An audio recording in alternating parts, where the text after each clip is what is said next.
Assalamualaikum warahmatullahi wabarakatuh. Puji dan syukur kita panjatkan kehadirat Allah Subhanahu wa taala karena atas rahmat dan karunia-Nya kita masih diberikan kesehatan dan kesempatan sehingga dapat melaksanakan kegiatan akademik ini dengan baik. Perkenalkan, nama saya Iskandar Muda Zulkarnain dengan NIM 23101026 dari Program Studi Administrasi Publik, kelas karyawan. Pada kesempatan ini, saya akan menyampaikan presentasi untuk ujian akhir semester mata kuliah Manajemen Aset Proyek. Dalam video ini, saya akan membahas secara bertahap mengenai pengertian aset, bentuk, dan kategori aset, pengertian serta tujuan manajemen aset, siklus hidup aset, tahapan kerja manajemen aset, hingga strategi pengelolaan aset. Materi ini sangat penting karena manajemen aset merupakan salah satu aspek utama dalam pengelolaan organisasi, khususnya di sektor publik.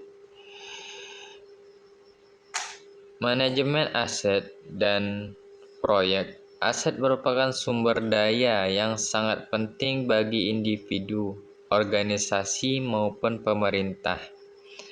Aset tidak hanya berupa benda fisik, tetapi juga mencakup sumber daya lain yang memiliki nilai ekonomi, hukum, dan sosial.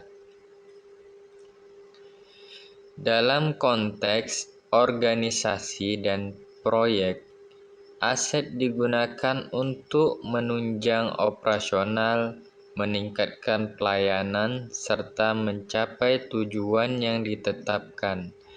Namun, apabila aset tidak dikelola dengan baik, maka aset tersebut justru dapat menjadi beban, misalnya karena biaya pemeliharaan yang tinggi atau pemanfaatan yang tidak optimal. Oleh karena itu, diperlukan pengelolaan aset yang dilakukan secara sistematis, efektif, dan efisien.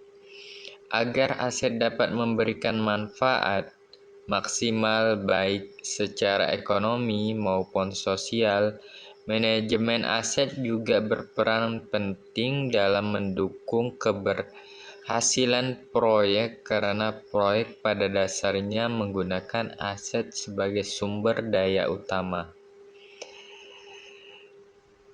Bentuk-bentuk aset. Berdasarkan bentuknya, aset dibedakan menjadi dua jenis, yaitu aset berwujud dan aset tidak berwujud.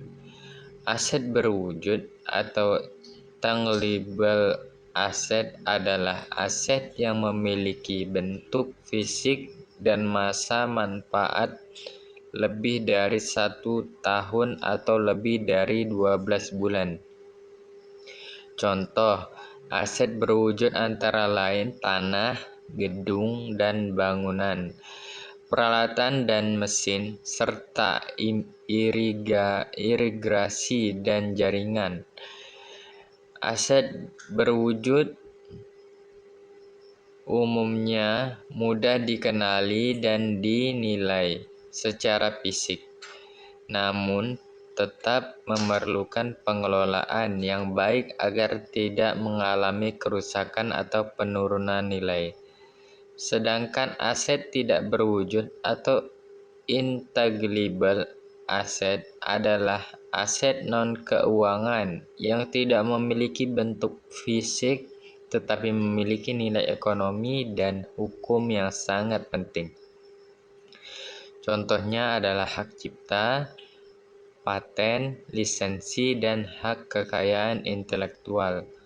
Walaupun tidak terlihat secara fisik, aset tidak berwujud dapat memberikan manfaat jangka panjang bagi organisasi, sehingga tetap harus dicatat, dilindungi, dan dikelola secara profesional. Kategori aset. Selain berdasarkan bentuknya, aset juga dapat dikategorikan berdasarkan fungsi dan penggunaannya. Pertama adalah aset operasional, yaitu aset yang digunakan secara langsung berkelanjutan dalam kegiatan operasional organisasi. Aset ini memiliki peran penting dalam mendukung aktivitas utama organisasi.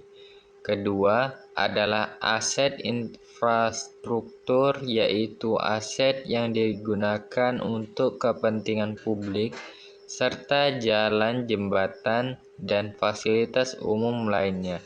Aset ini biasanya dimiliki dan dikelola oleh pemerintah. Ketiga, aset non-operasional, yaitu aset yang tidak digunakan secara langsung dalam kegiatan organisasi dan seringkali bersifat aset berlebih atau surplus. Keempat adalah community asset, yaitu aset milik pemerintah yang tidak dapat dialihkan ke kepemilikannya, seperti museum dan rumah ibadah. Aset ini memiliki nilai sosial dan budaya tinggi bagi masyarakat. Kemudian pengertian manajemen. Manajemen aset dapat diartikan sebagai proses sistematis dalam mengelola aset sepanjang siklus hidupnya, mulai dari perencanaan hingga penghapusan aset. Tujuan utama manajemen aset adalah untuk memastikan bahwa aset mampu memberikan tingkat pelayanan terbaik dengan biaya yang paling efisien. Manajemen aset juga mencakup berbagai aspek, seperti aspek teknis, keuangan, dan manajerial. Dengan adanya manajemen aset yang baik, organisasi dapat membuat keputusan yang lebih tepat terkait dengan pengadaan aset, penggunaan aset, pemeliharaan aset, serta penghapusan aset yang sudah tidak layak. Tujuan manajemen aset. Tujuan utama manajemen aset adalah meningkatkan kualitas pengambilan keputusan dan pengelolaan aset. Selain itu, manajemen aset bertujuan untuk mengoptimalkan alokasi dana aset sehingga dana yang tersedia dapat digunakan secara efisien dan tepat sasaran. Manajemen aset juga berfungsi untuk menjamin kejelasan kepemilikan aset, baik dari sisi hukum maupun administrasi, serta mengoptimalkan pemanfaatan aset yang dimiliki. Selain itu, manajemen aset menjadi dasar dalam penyusunan neraca organisasi dan menjamin keamanan serta legalitas aset. Siklus hidup aset. Siklus hidup aset merupakan tahapan yang menggambarkan penjelasan aset sejak awal hingga akhir masa manfaatnya. Tahapan pertama adalah identifikasi kebutuhan aset, yaitu menentukan jenis aset yang benar-benar dibutuhkan. Tahapan kedua adalah studi kelayakan fisik dan keuangan untuk menilai apakah aset tersebut layak untuk diadakan. Selanjutnya dilakukan perencanaan aset, kemudian akuisisi dan implementasi. Setelah aset digunakan, Diperlukan operasi dan pemeliharaan agar aset tetap berfungsi dengan baik. Tahapan berikutnya adalah monitoring dan evaluasi untuk menilai kinerja aset. Tahap terakhir adalah penghapusan atau pembuangan aset apabila aset sudah tidak layak digunakan. Tahapan kerja manajemen aset. Tahapan kerja manajemen aset dimulai dari inventarisasi aset yang meliputi inventarisasi fisik dan yuridis. Selanjutnya dilakukan legal audit, yaitu pemeriksaan status hukum dan penguasaan aset. Kemudian dilakukan penilaian aset untuk menentukan nilai ekonominya. Tahap berikutnya adalah optimisasi pemanfaatan aset agar aset dapat memberikan nilai tambah. Terakhir adalah pengembangan sistem informasi manajemen aset yang terintegrasi. Strategi pengelolaan aset.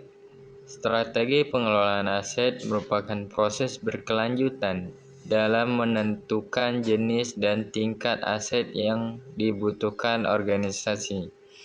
Strategi ini harus selaras dengan kebijakan organisasi, mempertimbangkan kebutuhan stakeholder, serta memperhatikan siklus hidup aset. Selain itu, strategi pengelolaan aset juga harus mampu mengelola risiko dan menetapkan prioritas aset, serta dikomunikasikan kepada seluruh pihak terkait.